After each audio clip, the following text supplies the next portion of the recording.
How to pin chat on Instagram iPhone.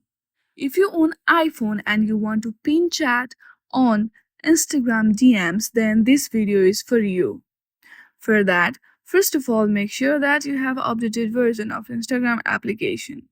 Once you check that, launch your Instagram application and make sure that you have logged into your account.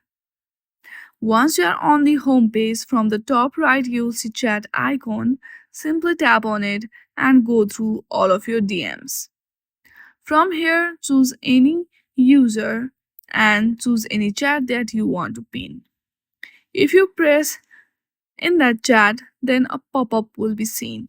From here you will see pin option.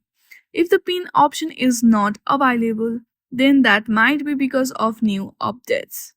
If there are any updates, then recently pin option is not available in Instagram. For that, you have to use the older version or any version that consists of pin option. I hope you like this video. If you like this video, then please do not forget to like and subscribe to our channel. Thank you for watching.